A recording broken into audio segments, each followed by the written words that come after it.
Make a chain of the preferred length.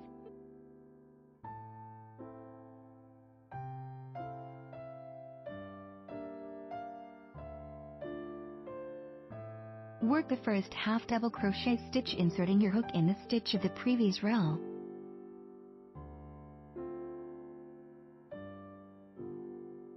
Work 2 more half double crochet stitches inserting your hook in same stitch.